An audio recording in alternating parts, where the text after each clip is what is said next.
Supreme court ने उड़ाए मोदी सरकार के होश, चला हंटर। जी हाँ, आज का वीडियो बहुत इन्फॉर्मेटिव है। सुप्रीम कोर्ट से जुड़ी जानकारी है, आपको जानना चाहिए कि ऐसा क्या हुआ है। वीडियो में लास्ट तक बने रहें, स्किप ना करें, आगे पीछे करके ना देखें। सबसे पहले आप लोगों का स्वागत। जो लोग वीडियो को पहली बार देख रहे हैं, चैनल पर नए हैं, उनसे रिक्वेस्ट है कि आप लोग चैनल को सब्सक्राइब कर लें। नोटिफिकेशन का जो बेल है उसको आप लोग ऑल पर सेलेक्ट कर लें, जिससे कि हमारे वीडियोज़ जैसे ही अपलोड हों उनके नोटिफिकेशन सबसे पहले आप तक पहुँचें। तो आज की वीडियो में सबसे पहले मैं आपको बता दूं कि दिल्ली में जो चुनाव चल रहा है, उस चुनाव को आप लोग देख रहे हैं। दिल्ली का चुनाव कई मामलों में रोचक हो जाता है, क्योंकि दिल्ली एक ऐसा प्रदेश है जहां ज़्यादातर जो आबादी है वो बाहर के दूसरे प्रदेशों की आई हुई आबादी है। जैसे कि बात करें कि किसी भी प्रदेश की बात करिए, उत्तर प्रदेश है, हरियाणा है, राजस्थान है, या कोई भी प्रदेश, बिहार प्रदेश है, कोई भी स्टेट आप ले लीजिए, वहाँ जो मूल आबादी होती है वहाँ के लोगों की होती है। दिल्ली की जो मूल आबादी है वो वहाँ की तो है, लेकिन ज़्यादातर जो लोग हैं वहाँ पर वो नौकरी और व्यापार के सिलसिले में वहाँ पर आकर जो बसे हुए लोग हैं वो उन लोगों की वहाँ पर आबादी है। तो दिल्ली का चुनाव कई मामलों में बेहद दिलचस्प हो जाता है, क्योंकि दिल्ली में जो है जो स्टेटों में राजनीति देखने को मिलती है वहाँ पर ऐसी राजनीति नहीं मिलती है। तो दिल्ली का चुनाव आप लोग देख रहे हैं, वहाँ पर जो तीन मुख्य पार्टियां हैं, आम आदमी पार्टी जिनकी की सरकार चल रही है, दूसरी भाजपा जो सरकार बनाना चाहते हैं, तीसरे कांग्रेस जिनसे कि आम आदमी पार्टी ने सरकार छीनी थी, तो कांग्रेस भी दाव लगा रही है कि वो सरकार बना सके। तो तीन मुख्य पार्टियां जो हैं चुनाव दिल्ली में लड़ रही हैं। ये दिल्ली का हाल है। तो आज का वीडियो जो उसको शुरू करते हैं, तो मैं आपको बता दूँ कि एक फ्रीबीज नाम की एक चीज़ होती है, जो कि कई मामलों में आपने सुना होगा कि कुछ जो राज्य हैं जहाँ पे चुनाव होते हैं वो चुनावी घोषणाएं करते हैं। कोई कहता है कि मैं 2,000 रुपये दूंगा, कोई कहता है कि मैं 20,000 रुपये दूंगा, कोई कहता है कि मैं आपको लैपटॉप दूंगा। कोई कुछ भी घोषणाएं जो हैं चुनाव की होती हैं। तो चुनावी घोषणाएं जो होती हैं, चुनावी वादे जो होते हैं, और जो मुफ्त राशन जो बंटता है वो भी फ्री बीज में ही आता है। तो इस तरीके की जो घोषणाएँ होती हैं, इस तरीके की जो योजनाएँ होती हैं, उनको फ्री बीज कहा जाता है। तो फ्री बीज की जो योजनाएं हैं उनको लेकर सुप्रीम कोर्ट ने बेहद तल्ख टिप्पणी की सरकार के ऊपर, और सरकार से सुप्रीम कोर्ट यहाँ पर नाराज़ भी नज़र आई। नाराज़गी की वजह साफ है। मैं आपको थोड़ा जो सोशल मीडिया पर इस बारे में जो है मैं आपको पहले पढ़ के बता दूं। तो सोशल मीडिया पर जो खबरें हैं वो ये हैं कि सुप्रीम कोर्ट ने फ्रीबीज मामले पर बड़ी टिप्पणी की। सुप्रीम कोर्ट ने कहा कि सरकारों के पास मुफ्त की रेवड़ियां बांटने को तो पैसे हैं, जजों की सैलरी और पेंशन देने के लिए पैसे नहीं हैं। तो सुप्रीम कोर्ट की टिप्पणी कितनी गंभीर है, सुप्रीम कोर्ट ने यहाँ पर क्या कहना चाहा है, सुप्रीम कोर्ट ने स्पष्ट शब्दों में क्या कहा है, सब आपके सामने है। आगे सोशल मीडिया पर लिखा है कि सरकारों के पास उन लोगों के लिए तो पैसा है जो कुछ नहीं करते हैं। यहाँ भी ध्यान देने वाली बात है, सरकार की जो योजनाएं होती हैं वो आम जन के लिए होती हैं। यहाँ पर सुप्रीम कोर्ट ने टिप्पणी की है कि सरकार के पास उन लोगों के लिए तो पैसा है जो कुछ नहीं करते हैं, लेकिन जब जजों की सैलरी की बात आती है तो सरकार वित्तीय संकट पर बात करती है, कहती है कि वित्तीय संकट है, और अब वित्तीय संकट का हवाला देकर सैलरी और पेंशन की चीज़ों को नहीं देखते हैं।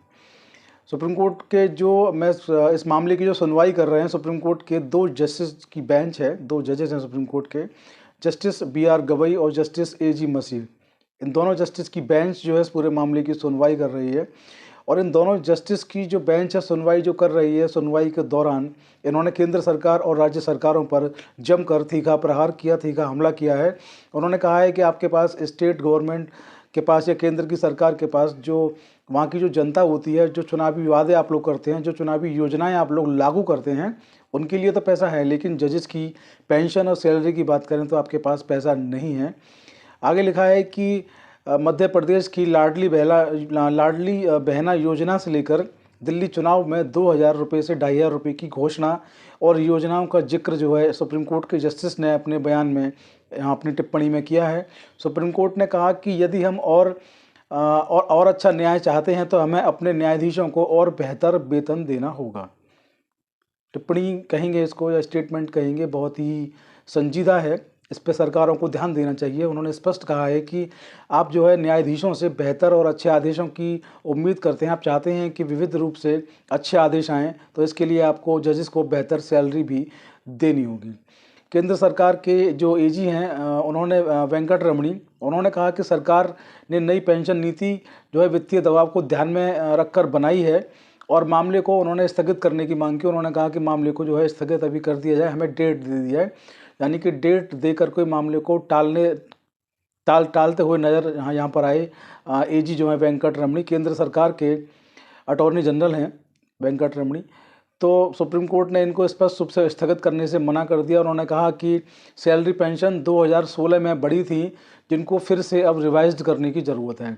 तो आप देखिए सुप्रीम कोर्ट के जस्टिस हैं वो स्पष्ट रूप से कहते हैं कि जजेस की जो पेंशन और सैलरी थी वो 2016 में बढ़ी थी, उसको जो है रिवाइज करने की, उसको बढ़ाने की, उस पर विश्लेषण करने की, उसमें संशोधन करने की समय जो है वो है, क्योंकि 2016 से 2024 ख़त्म हो गई, लेकिन अभी तक इस मुद्दे पर कुछ भी काम नहीं हुआ। अगर हम कभी बात करते हैं सरकार से, कहते हैं कि पेंशन या सैलरी को आप लोग बढ़ाइए, तो सरकार जो है ये कहती है कि वित्तीय संसाधन नहीं है, वित्तीय संकट है। लेकिन वहीं जब चुनावी घोषणाएं आती हैं, चुनावी रेवड़ियां बांटने का समय जब आता है, या कोई योजना अगर स्टेट में या सेंटर में आपको लागू करनी होती है, तो वहाँ पे आप उस रुपये को वहाँ पे बहा देते हैं। आपके पास उन योजनाओं के लिए पैसे हैं, लेकिन आपके पास जजेस की सैलरी देने के लिए पैसे नहीं हैं। ये बेहद चिंता की बात है, बेहद संवेदनशील ये विषय है। इस पर केंद्र और राज्य दोनों सरकारों को ध्यान देना चाहिए, क्योंकि जो सुप्रीम कोर्ट है वो और जो स्टेट के जो हाई कोर्ट होते हैं, दोनों ही जो कोर्ट हैं बहुत जिम्मेदार कोर्ट हैं। सबसे बड़ी कोर्ट सुप्रीम कोर्ट, उसके बाद जो कोर्ट आती है वो हाई कोर्ट आती है। यानी स्टेट की किसी भी राज्य की सबसे बड़ी कोर्ट जो होती है वो हाई कोर्ट होती है, और देश की सबसे बड़ी कोर्ट जो होती है वो सुप्रीम कोर्ट होती है। उनका कहना है कि जो जिला न्यायाधीश होते हैं उनकी पेंशन जो होती है बहुत कम होती है। उन्होंने ये भी यहाँ पर कहा कि जिला न्यायाधीश की, जनपद न्यायाधीश की, जो सेशन जज होते हैं उनकी जो पेंशन है बेहद कम है। ऐसे में कैसे कोई गुजारा कर पाएगा? ऐसे में आपको ध्यान देना चाहिए कि हम न्याय से जुड़े लोग हैं, हमारा काम बेहतर न्याय देना है। तो जब बेहतर न्याय देने की बात आती है तो बेहतर वेतन यानी कि बेहतर सैलरी और बेहतर पेंशन भी होना बेहद लाजमी है, ऐसा होना भी चाहिए। तो आप देखिए देश में एक तरफ तो देश जो है तरक्की कर रहा है, एक तरफ देश जो है बहुत बड़ी शक्ति, महाशक्ति जो है बनने को जा रहा है, लेकिन सरकारों का इस पर ध्यान नहीं है। और बेहद मैं तो कहूँगा, अपनी तरफ से मेरा स्टेटमेंट है ये, मैं कहना चाहूँगा कि सरकारों को इस पर ध्यान देना चाहिए। सरकारों के लिए ये शर्म की बात है कि सुप्रीम कोर्ट को खुद आकर के इस बात को कहना पड़ रहा है, जबकि सरकार को अपनी या कहेंगे कि संसद भवन में रहने वाले तमाम जितनी भी राजनीतिक दल हैं उन सबको यहाँ सोचना चाहिए कि जब उनको अपनी सैलरी बढ़ानी होती है, सरकार को अपने विधायक सांसदों की सैलरी बढ़ानी होती है, सरकार को अपने मंत्रियों की सैलरी और भत्ते बढ़ाने होते हैं, तो विधेयक पास करके अपनी सैलरी, अपने भत्तों को वो बढ़ा लेते हैं और सिलसिला लगातार चलता रहता है। लेकिन सुप्रीम कोर्ट के जस्टिस जो हैं, 2 जस्टिस की बेंच है, वो दोनों यहाँ पर कहते हैं कि 2016 से लेकर 2024 खत्म होने तक भी अभी तक इस मामले पर कुछ भी नहीं हुआ है। सोचने वाली बात है, शर्म की बात है। सरकारों को इस पर ध्यान देना चाहिए। अब न्यायाधीशों को फ्री माइंड होकर काम करने दीजिए, उनकी सैलरी, वेतन, भत्ते उनको भी दीजिए, जैसे कि पार्लियामेंट के मेंबर्स को, या राज्यसभा है, या जो प्रदेश की जो विधानसभाएं हैं वहाँ के जो मेंबर्स होते हैं, विधायक, मंत्री, सांसद, उनको जो सुविधाएं मिलती हैं, उनको वेतन भत्ते मिलते हैं, उनकी जो बढ़ोतरियाँ होती हैं, ऐसे ही आप लोग जस्टिस की बढ़ोतरियाँ करिए। जस्टिस जो हैं उनको क्यों कहना पड़ रहा है यहाँ पर आकर के कि आप लोग हमारी सैलरी और पेंशन जो है उनको, उन पर ध्यान दीजिए, उनको बढ़ाइए। और मैं आपको बता दूँ, अभी कुछ दिन पहले कुछ स्टेट से भी खबर आई थी, कुछ स्टेट के जो हाई कोर्ट है वहाँ के जस्टिस थे, उनको सैलरी नहीं मिल रही थी, वो भी सुप्रीम कोर्ट पहुँचे थे। सुप्रीम कोर्ट पहुँचकर उन्होंने याचिकाएं दाखिल की। इस विषय पर हमने अलग से वीडियो बनाया है, वहाँ पर आप उन वीडियो को जाकर देख सकते हैं। वहाँ पर भी यही हुआ था कि जस्टिस जो थे सुप्रीम कोर्ट पहुँचे, उन्होंने कहा कि साहब सैलरी नहीं मिल रही है, और याचिका दाखिल की।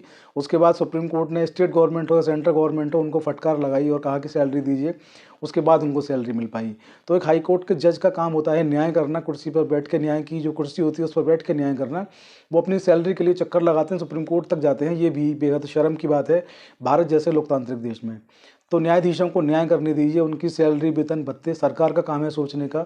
पार्लियामेंट बैठा हुआ है, उनको इस विषय पर काम करना चाहिए। विधेयक ला करके इस विषय पर भी उनको काम करना चाहिए।